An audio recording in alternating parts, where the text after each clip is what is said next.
सारी नस्लें लगभग सिरोही, सोजत, तोतापुरी, कोटा, बर्बरी, बीटल, जमुनापुरी सबका एक सैंपल रखता हूँ मैं। तो शुरू में मैंने बहुत कम बकरियां पाली थी जी। और पहले गांव में रहता था, फिर अजमेर में यहाँ आके बस गए, यहाँ रहने लग गए। तो यहाँ पे 20 बकरी पाली थी मैंने पहले। और इंडिया के कस्टमर आते हैं तो जैसे मुझे ऑर्डर मिलता गया उस हिसाब से मैं इसकी बढ़ोतरी करता गया।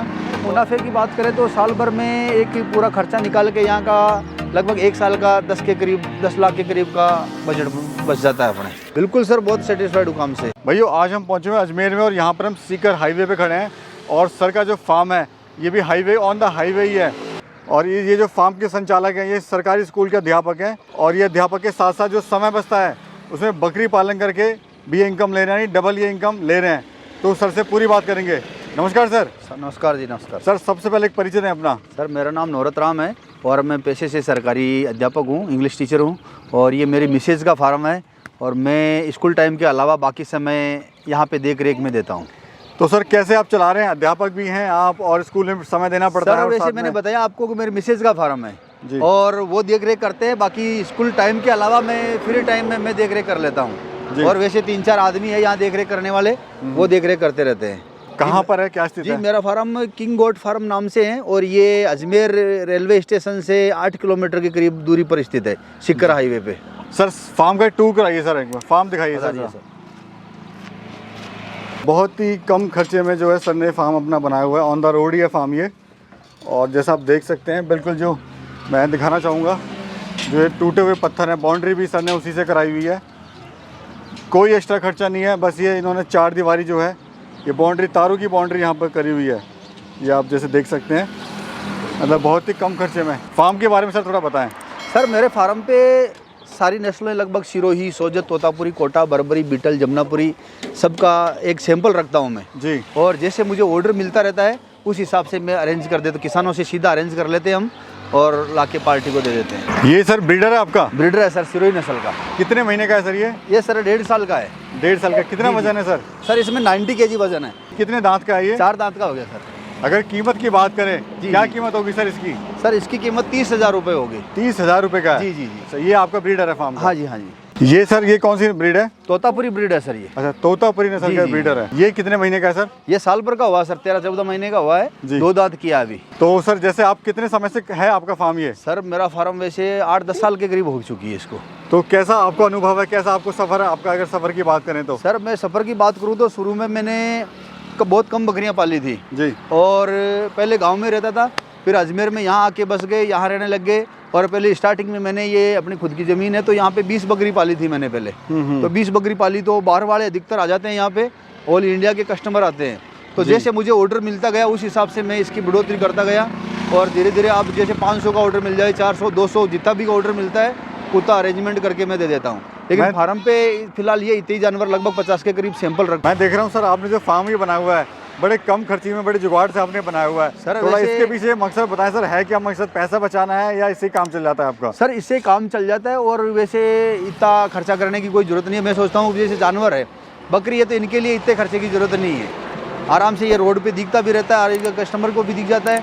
और उधर रात के टाइम उधर वो सेपरेट है तो अलग से उसमें डाल देते हैं अपन। तो मुनाफा कितना हो रहा है सर? अगर सर मुनाफे की बात करें तो साल भर में एक पूरा खर्चा निकाल के यहाँ का लगभग एक साल का 10 लाख के करीब का बजट बच जाता है अपने। काम से सर सेटिस्फाई हैं अपने? बिल्कुल सर, बहुत सेटिस्फाइड हूँ काम से। क्या क्या आपको समस्या आई सर स्टार्टिंग में? सर अगर कोई बकरी पालन करता है जैसे आपने करा तो सबसे पहले क्या आपको समस्या इसमें आई है? सर सबसे पहले समस्या ये आई कि बीमारी होती है जानवरों में जी। तो अपन जी हाँ, बीमारी के अंदर क्या कोई कई परेशानी हो जाती है, कौन सी बीमारी आ रही है, क्या है इसका इलाज। तो शुरू में मुझे वो काफ़ी परेशानी हुई, बड़ी परेशानी जी। बाकी इनके खाने पीने का वो तो सारा नॉलेज है, मैं वैसे ही 2-4 बकरी पहले से रखता रहा था। लेकिन ये बीमारी की वजह से परेशानी होगी और फिर बाद में अपन को जानकारी ली डॉक्टर लोगों से और प्रशिक्षण भी लिया तो इसे करके अब वो बीमारी नहीं, वो तकलीफ नहीं आती है। पर इसके अलावा कोई अलग अलग वातावरण से आते हैं छोटे बच्चे, तो उनका थोड़ा सा ध्यान रखना पड़ता है। तो सर आप तो जैसे सफलतापूर्वक इसको कर रहे हैं, लेकिन जो कुछ फार्मर है वो फेल हो जाते हैं, काम नहीं कर पाते हैं, ऐसा क्यों है सर? कुछ ऐसी बातें बताइए ताकि वो भी अपने फार्म को ठीक से चला सकें। सर सबसे पहले बात तो देखो, मैंने पहले वाले वीडियो में बताई थी आपके कि भाई एक तो नस्ल का चयन अच्छा करें और बीमारी का विशेष ध्यान रखें और इसके अलावा खरीदारी का भी विशेष ध्यान रखना चाहिए। कौन सी किस हिसाब की क्वालिटी ले रहे हो आप, आप अपने मान लो कि 2 रुपये सस्ते के चक्कर में कहीं रेट के हिसाब से कि भाई वो सस्ती रेट में दे रहा है और उसके चक्कर में फंस जावे और केवल अपना घटिया माल ले जावे, तो घटिया माल से फिर बाद में फार्म सक्सेस नहीं हो पाएगा। सर देखा गया लोगों को अक्सर ये नहीं पता होता है कि उनके क्षेत्र में कौन सी बकरी सक्सेसफुल रहेगी। जी जी जी, उसके बारे में थोड़ा अपना एक्सपीरियंस साझा कीजिए। देखो क्षेत्र में कौन सी बकरी का कैसे चयन करें? सर देखो, पहले तो एक बकरी वातावरण देखना पड़ता है। ऑल इंडिया में सारी जगह पहले तो सिरोही नस्ल जा रहा है जी। सिरोही नस्ल तो ऐसा है कि जिसका एक बीमारी से लड़ने की क्षमता जो सबसे बेस्ट है, अच्छा क्षमता है इसका। तो ये सब हर तरह के वातावरण में सेट हो रहा है। केरला में भी सेट हो रहा है, इधर आसाम तक सेट हो रहा है, ऑल इंडिया में हर जगह सेटिंग हो रहा है ये।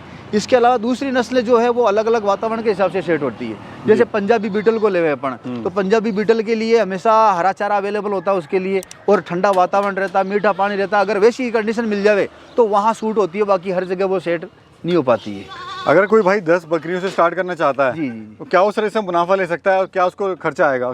सर 10 बकरी जैसे नस्ल खर्चा तो नस्ल कितनी बकरियों से शुरुआत करना चाहिए स्टार्टिंग में, जो पहले बार स्टार्ट कर रहा है काम? जी जी जी, मेरा विचार ये है सर कि अगर अपन स्टार्टिंग करें तो कम से कम 20 बकरी तो हो।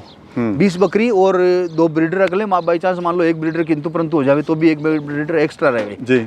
और खर्चे की बात करें तो अलग अलग नस्ल का अलग अलग रेट होता है।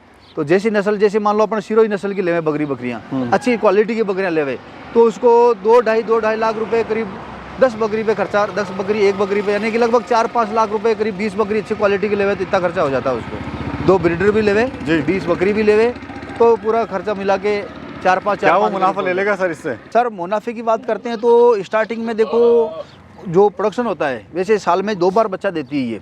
अगर किसान जागरूक है और वो हीट आने पर बकरा मेल ब्रीडर अवेलेबल हो जाता है तो एक साल में लगभग 6-7 महीने में तो मान ही लोग भाई एक बार बच्चा दे देगी वो। 6 महीने नहीं 7 महीने तक दे देती है। तो एक बार का प्रोडक्शन जो आएगा उसका खर्चा निकल जाएगा बकरियों का, और दूसरी बार का प्रोडक्शन जो जिस एरिया में है उस एरिया में क्या रेट पे मिल रहा है, वो बिक रहा है, वो वहाँ की कंडीशन के ऊपर निर्भर करता है। दूसरा, आप इसको ऑल इंडिया में कैसे भिजवा सकते हैं? कोई भाई कहीं दूर बैठा हुआ है सर आपसे माल लेना चाहता है? मेरा तो ये कहना है कि ऑल इंडिया में आप कहीं भी बैठे हो तो पहले तो अगर एडवांस वहाँ से बुकिंग किसी के दूसरे के पास भी नहीं करे, मैं मेरे लिए नहीं कह रहा हूँ, किसी के लिए भी वहाँ बैठे माल मंगाना चाह रहे हो तो मैं नहीं सोचता कि भाई वो अच्छी कंडीशन है आपके लिए।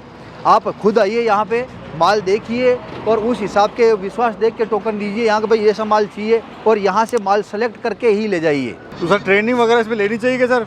सर देखो, अगर जिसको बकरियों की जानकारी है, पहले से रख रखा है, छोटी मोटी बीमारियों की जानकारी है, तो उसको थोड़ी बहुत बकरियों के लिए तो ट्रेनिंग की जरूरत नहीं है। लेकिन मैं समझता हूँ कि ट्रेनिंग तो वो एक अपने मान लो कि भाई सर्टिफिकेट वाली लेवे या बिगर सर्टिफिकेट के लेवे, लेकिन ट्रेनिंग लेना थोड़ी ज़रूरी है उनके लिए कि भाई कौन सी बीमारी है, किस टाइम टीका देते हैं, वो ज़रूरी हो जाता है। वो एक प्रैक्टिकल थोड़ा सा वो थोड़ा अनुभव ज़रूरी हो जाता है उनको। सर अगर कोई नया युवक है इस काम से जुड़ना चाहता है जी और आपसे कोई मदद लेना चाहता है तो आप किस तरह से उसकी मदद कर सकते हैं? सर नवयुवक जिस एरिया से है और मैं उसकी हेल्प करूंगा कि भाई उस एरिया में कौन सी ब्रीड सेट हो रही है, उस हिसाब से उनको गाइडेंस करूंगा और कैसा माल ले जाना चाहिए वहाँ पे, और कौन कौन सी बीमारी हो जाती है उनकी मैं जहाँ तक है साधारण जानकारी मैं अवेलेबल करा दूंगा उनको। जी सर, जो हमारे नवयुवक हैं उनको आप क्या संदेश देना चाहते हो? गाँव छोड़ के शहर जा रहे हैं।